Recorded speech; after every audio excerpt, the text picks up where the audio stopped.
Hi, guys, and welcome to Wholesome Conversations with HOLISTICEDU. This is a platform where we bring to you amazing people who are doing really good work in shaping children's lives, be it storytellers, artists, or creative writers. And that's who we have with us today. We have with us Jayati Vora, an award-winning editor and the founder of Cutting Chai Stories. So in today's conversation with Jayati, we're going to talk about the power of creative writing. So let me just simply add her here. Hi, Jayati. Hi, Pooja. So nice to see you. How are you doing? I'm doing well. Thanks so much for having me. Thanks for coming here. I've been following your work for such a long time now. I mean, even before Holistic Edu, I think I've been listening to your podcast. It's really a dream come true for me to be able to, sit and have this chat with you. Oh, And that's I love these tiny 100-word stories that you created. I mean, I didn't think it would be possible to, create a whole story in just 100 words. So that's really amazing. And why don't you tell us a bit more about that? Like, I know that you were an editor before that and you had so much of experience in that. And then you decided to quit one day and start something like this, start cutting chai stories. So what's the story behind that? What's your vision behind cutting chai? So, there was a gap of quite a few months in between my quitting my job and launching the podcast and the story writing and the workshops and everything. Initially, I had thought that I would go into business for myself as a freelance editor. And I started Cutting Chai Stories actually began with me just writing and sharing stories on my own personal Facebook page. Um, there was a friend of mine who's also a journalist who was having trouble coming up with blog posts to write on her blog, and she would tell me, she would say, Jayati, it's easy when you're being given an assignment by an editor because then you know exactly what you're doing. But when I'm looking at the blank page and I'm looking at this blog post and I have to come up with the idea, I get really nervous. I get writer's block. I don't know what to do. And so just as an offhand suggestion, I told her, why don't you write something that like just 50 to 100 words long? So nothing, you don't feel like you have to write a whole essay. You don't have to write 1,000 words. You don't have to write like the next treatise on world peace. Just write something small. And then you will see yourself that it's not so hard to get started.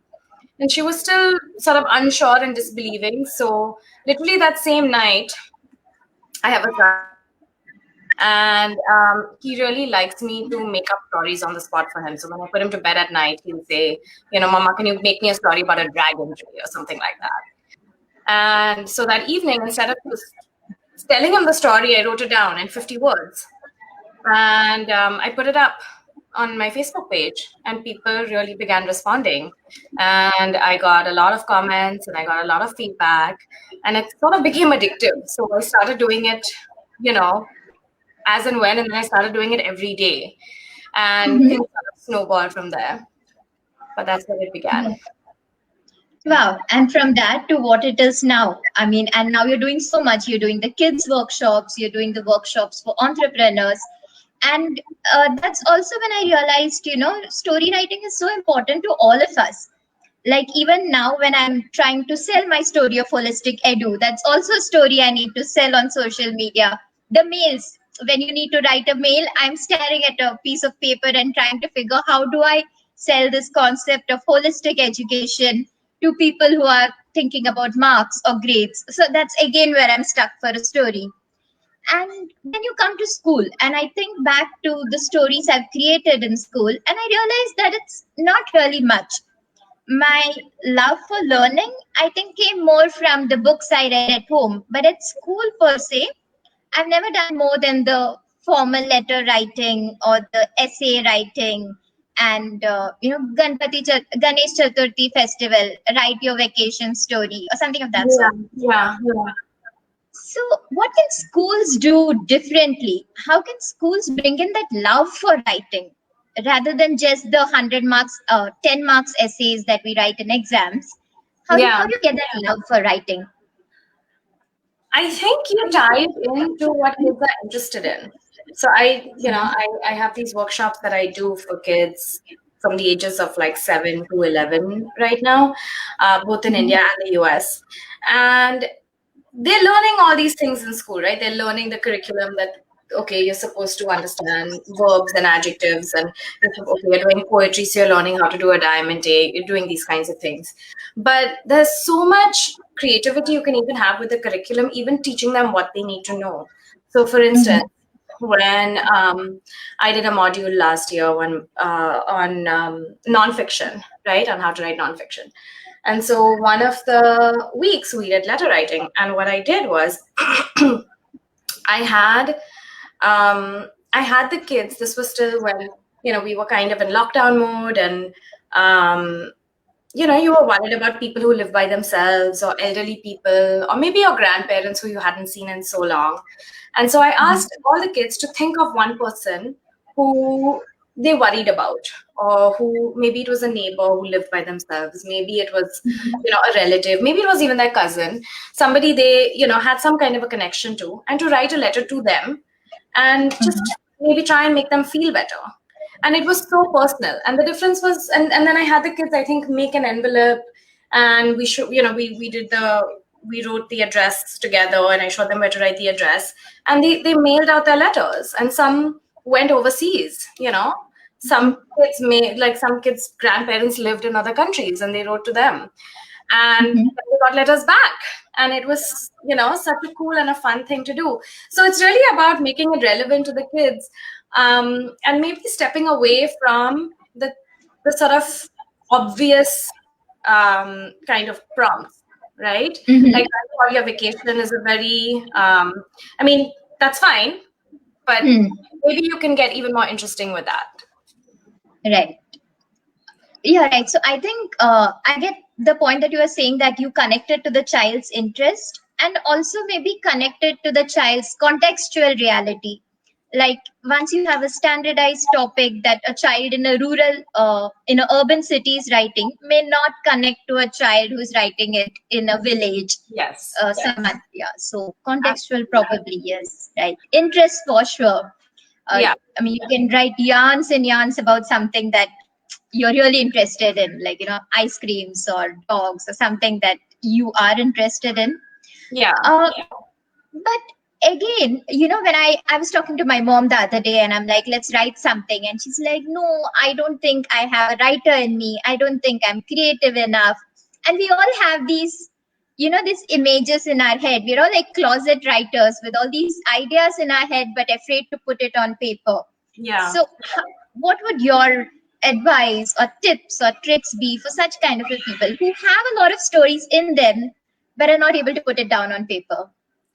I think that's everybody. I think everybody has a lot of stories in them. I don't think that it's just some people who are writers and some people who are not. I've seen people who would never call themselves writers, who think they can't write, produce some lovely, lovely pieces of writing. And I feature them also on my podcast. So it's not that there are only some people who, at least that's not what I believe. I think about that, people are nervous. They are nervous about coming off as silly. They are nervous about what will people think. I don't write as well as XYZ other person, right? And so I think that for any beginner, anywhere, whether it's a child or an adult, what you need most is encouragement. What you need most.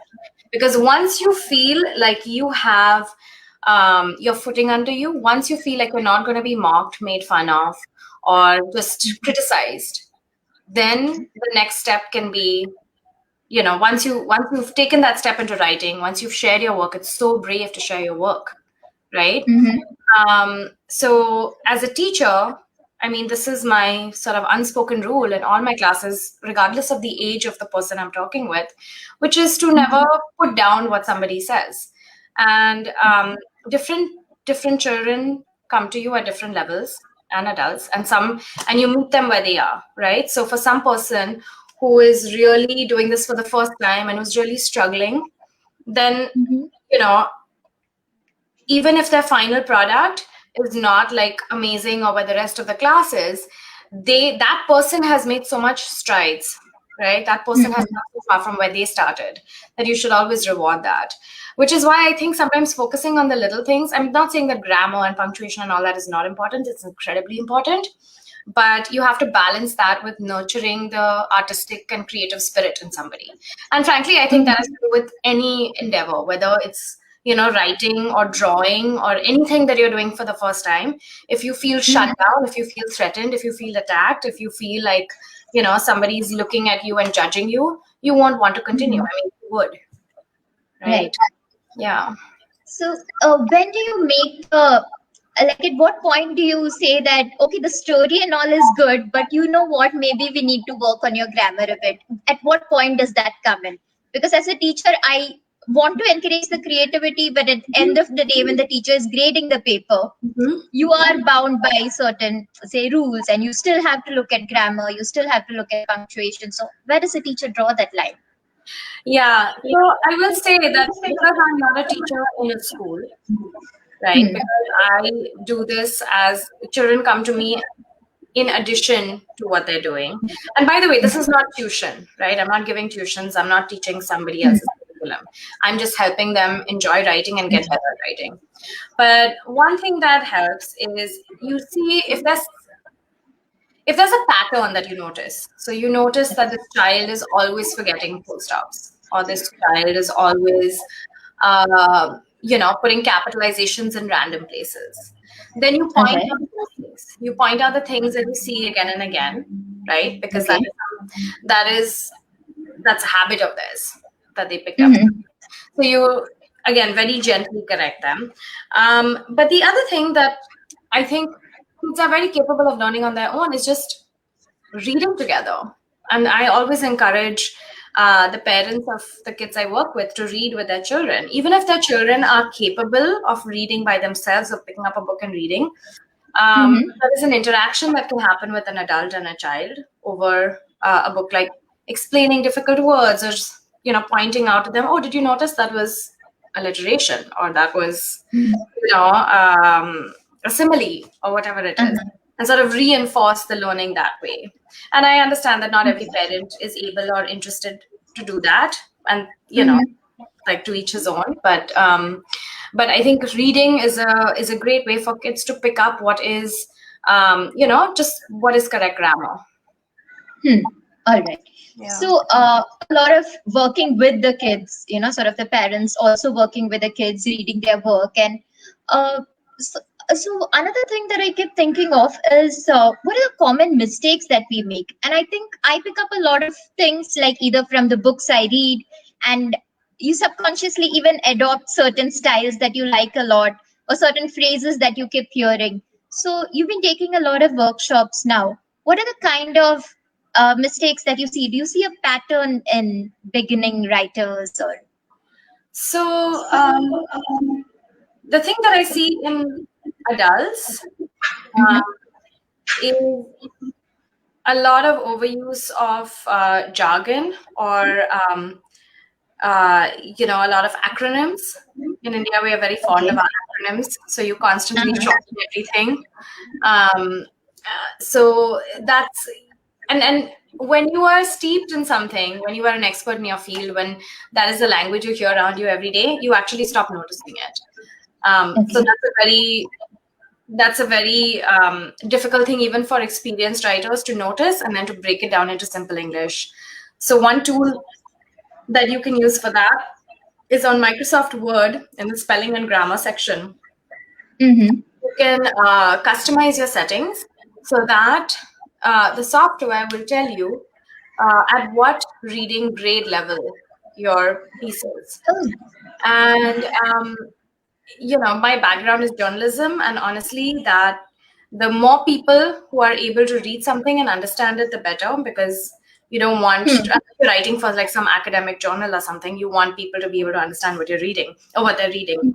And so you can set that at different grade levels, at the 4th standard level, 5th standard level, 6th standard level, and that'll help. And that helps show you, if you don't have an actual editor working with you, that helps show you are using too many passive sentences here, or you are you're like the sentence construction is very convoluted, or you have too many big words. So that's a helpful, like if you're just getting started to help you notice these things, it's helpful. Um, what else? To read whatever you've written out loud. So actually, so that we can hear you, because sometimes you may be reading something on a piece of paper or on your computer, but all writing eventually is for the ear. And when you read it out, you will hear yourself.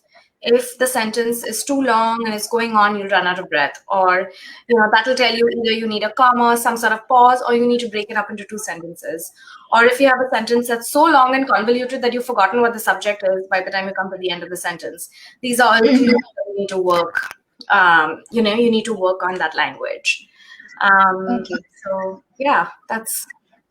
So a lot of that is also Microsoft when you say. So do the kids write more on, I mean, is it more of a laptop thing, or do you encourage children handwritten? What's the better way?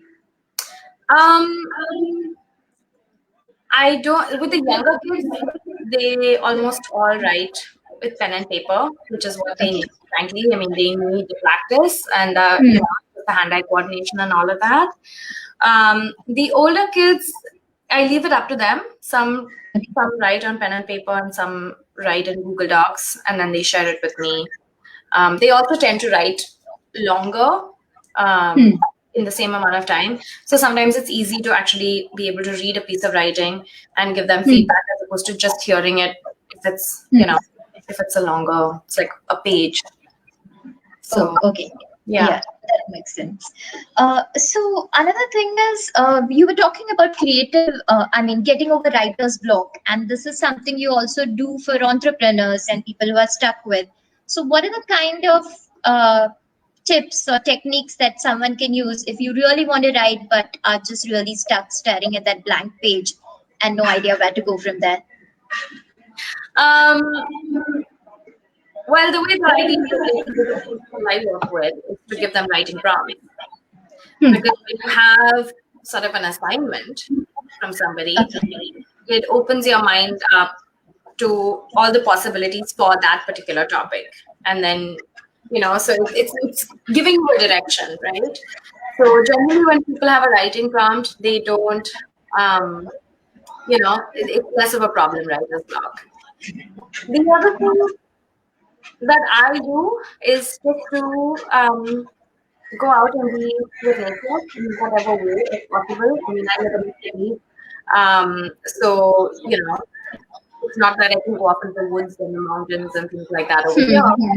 Even if it's just going to the nearest park or going to a place where there's a view that I like, or but the important thing is going without your phone or some device, right? So you're not distracted. So you're not like listening to a podcast, you're not talking on the phone, you're not talking to another person who's walking with you, that you are just there to look around and observe your surroundings. And it's amazing what you notice and the ideas that I've gotten even just by walking in the city. So that's great. I mean, there are so many ideas. We could do a whole section, just, we could do a whole hour long. Just writer's block and getting away. I give writing prompts at the end of all of my podcast episodes. So that's a podcast for anybody who wants it. Working with the adults, the entrepreneurs, I do monthly writing prompts for them too. So there are, so you can get somebody's help in that way to get you started. Right. Or you could just do something creative or something that inspires you, and for me, it's walking. For you, maybe it's taking a bath, or for somebody else, it might be, playing with their kid or doing some art. Right. Yeah. Right. One of the tips I remember one of my teachers telling me was free writing. Like, just take a piece of paper and pen and just write whatever comes into your head. Don't stop to think about grammar. Don't stop to think about right and wrong, and just write. Yeah. that works, I assume. That's great. That's a great tip, and it also gets things that you want to get off your chest, but you haven't even been thinking about because they're buried so deep. So if you give yourself a goal and just say that, okay, I'm going to write for 3 pages. Maybe you'll start thinking, I don't know what to write. I don't know what to write. I don't know what to write. And then eventually you'll actually start writing something. And when Right. you take the pressure off of being perfect, when you take that pressure off and you're like, this is just for me, I'm just doing it, you never know what comes out. Yeah. At least for me, it works that way. Like writing for me is very therapeutic. Like it's also a lot of you unburdening your stuff that you're not been maybe able to share with anyone else. You put it in. So journaling kind of helps for me that way to kick in a little bit of consistency in writing.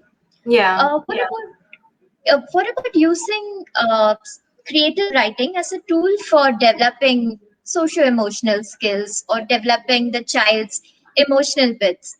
Like one of the thoughts that came to me was whenever I build a character, I always feel that I end up building it on someone I know or an incident that's happened to me, and then I'm able to build that sort of empathy. Is that a tool that we could take to a classroom to help shape a child's social emotional skills, to help with a child's emotional development? Does it help? Yeah, I mean, no doubt it does. I would even say take that one step further and say that, in English class or literature class, um, analyzing the text that you are studying, that helps you connect with other characters and puts you in their, um, you know, puts you in their life circumstances. I still remember, I think I was maybe a teenager when I read Rohinton Mistri's A Fine Balance, which is a beautiful, beautiful book, and heart-wrenching. And I think, it's been a long time, but I think one of the characters is a Dalit person, a Dalit man. Okay. And, and there's a fair amount of space that's devoted to how he grew up and all the things that he was and wasn't allowed to do in his village because of his, being a Dalit. And I mean, things like that, right? I mean, maybe at that age I already knew about this and maybe I didn't, I don't remember. But that's a way of really opening the door on a whole set of experiences that you would otherwise not have access to, that most people wouldn't have access to, right? It's a way of like learning about other cultures, even about like cultures in your own country, but like also, across the globe. So Right. absolutely discussing this, like studying different kinds of texts. And also, I think being thoughtful about the texts that are chosen. So if you, Okay. I'll give you an example. After I left Bombay, I came here to New York, and I was doing my master's at the School of International and Public Affairs, and one of the sort of core classes that we had to take was just this political theory class, and all the texts were by European or American white men. And there were a group of students that I was a part of that sort of went to eventually the dean of the school to say, do you not see that this is so problematic? Because the only view of the world we are getting is from this very biased perspective. And here we are, this international school, and we are not getting the perspectives of, more than half of the world. True. Unfortunately, we did not get our way and we did not diversify the curriculum. But the point is that what you read has so much of an impact on shaping, your worldview. And so if you're just going with,